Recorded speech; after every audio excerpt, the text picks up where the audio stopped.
Love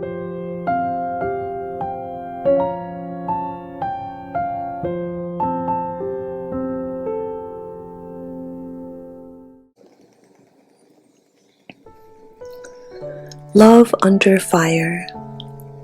Calvin could not remain inactive for long. As soon as the storm had quieted a little, he set out for a new field of work in Poitiers, where some people already favored the new views. Persons from all classes gladly listened to the gospel. As the number of hearers grew, the reformers thought it was safer to gather outside the city.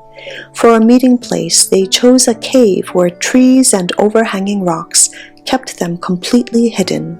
In this secluded spot, they read and explained the Bible. Here, French Protestants celebrated the Lord's Supper for the first time. This little church sent out several faithful evangelists. Once more, Calvin returned to Paris, but he found almost every door closed to his work. He finally decided to go to Germany. He had scarcely left France when trouble burst on the Protestants.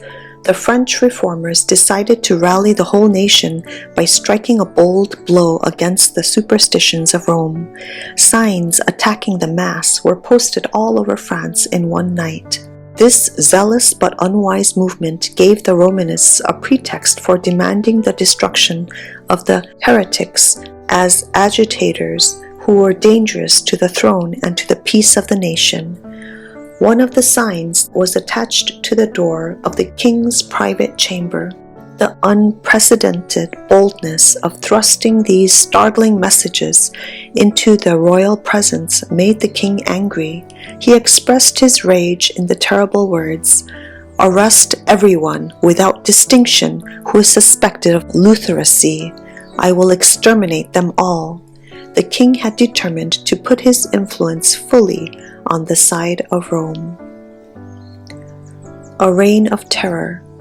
One of those arrested was a poor man who had often called the believers to their sacred gatherings. Under the threat of immediate death at the stake, he was commanded to take the papal emissary to the home of every Protestant in the city. Fear of the flames overcame him, and he agreed to betray his brethren. Morin, the royal detective, along with the traitor, slowly and silently passed through the streets of the city. When they arrived at the house of a Lutheran, the betrayer made a sign but spoke no word. The procession stopped. Soldiers entered the house, dragged the family out, and chained them, and the terrible company went forward in search of fresh victims. Morin made the whole city tremble. It was a reign of terror. The victims were put to death with cruel torture on orders that the fire be lowered in order to prolong their agony. But they died as conquerors, their commitment unshaken, their peace unclouded. Their persecutors felt themselves defeated. All Paris was able to see what kind of people the new opinions could produce. There was no pulpit like the martyrs' pile. The serene joy that lighted up the faces of these Christians as they went along to the place of execution pleaded with irresistible eloquence on behalf of the gospel. Protestants were charged with plotting to massacre the Catholics, to overthrow the government, and to murder the king. The accusers could produce not a hint of evidence to support their allegations. Yet the cruelties done to the innocent Protestants accumulated like a huge weight of punishment that was due, and in later centuries brought about the very doom the accusers had predicted for the king, his government, and his subjects. But the ones doing it were infidels and the Pope's advocates themselves. The suppression of Protestantism was to bring these terrible disasters on France.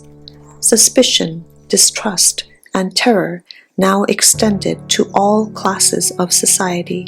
Hundreds fled from Paris, exiling themselves from their native land. In many cases, their departure was the first indication that they favored the Reformed faith. The officials who supported the Pope looked around them in amazement at the thought out of the unsuspected heretics that had been tolerated among them. Printing declared abolished. King Francis I had delighted to gather scholars from every country to his court, but in his fresh zeal to stamp out heresy, this patron of learning issued an edict abolishing printing all over France.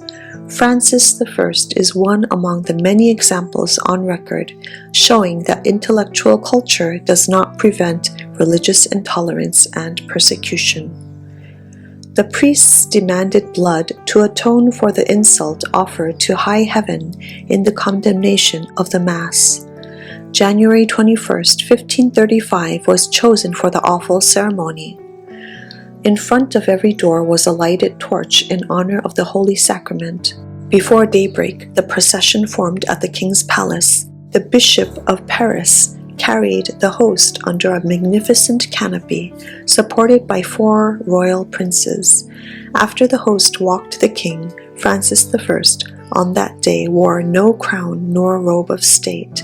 At every altar he bowed in humiliation, not for the vices that defiled his soul, nor the innocent blood that stained his hands, but for the deadly sins of his subjects who had dared to condemn the Mass. In the great hall of the bishop's palace, the king appeared.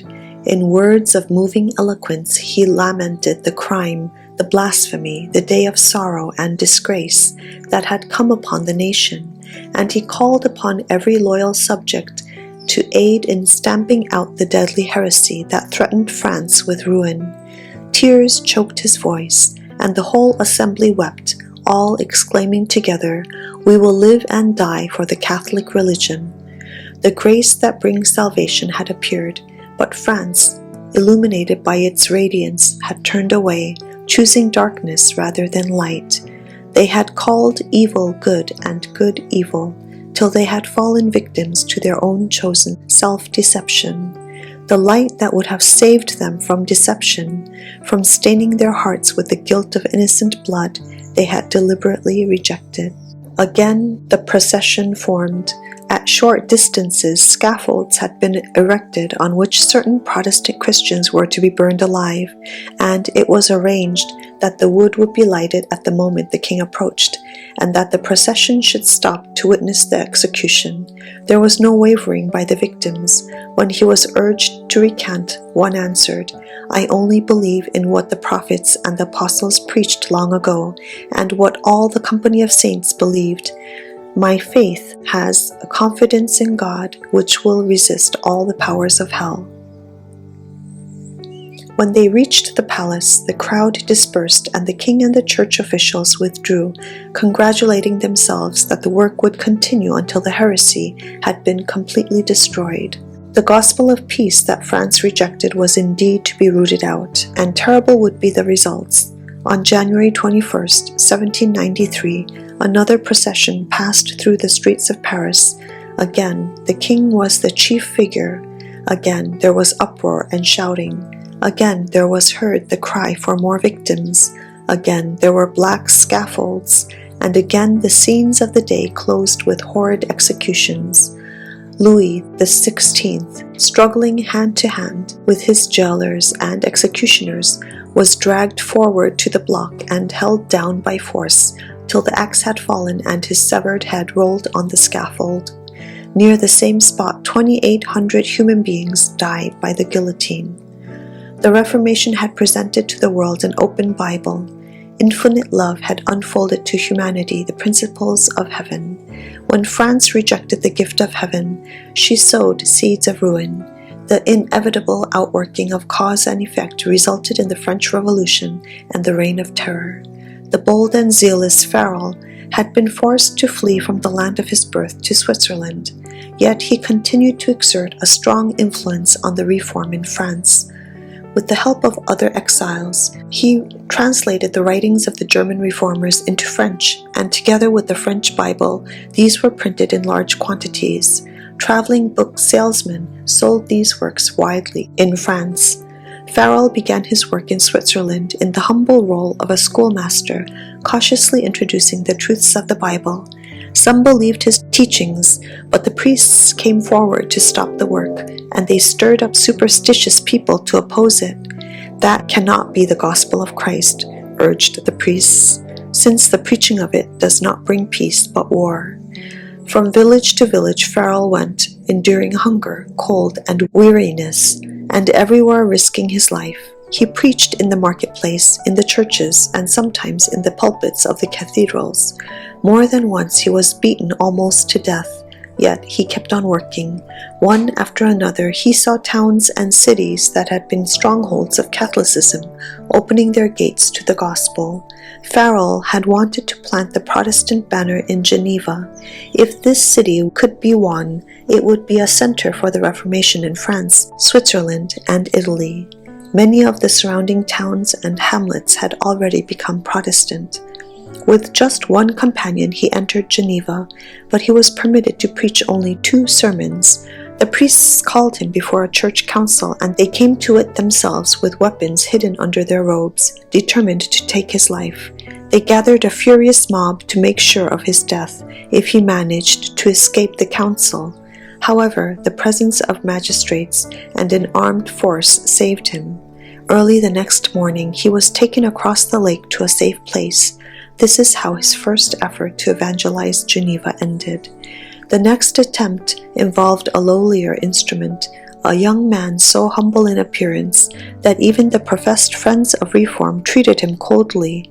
But what could someone like this do where Farel had been rejected?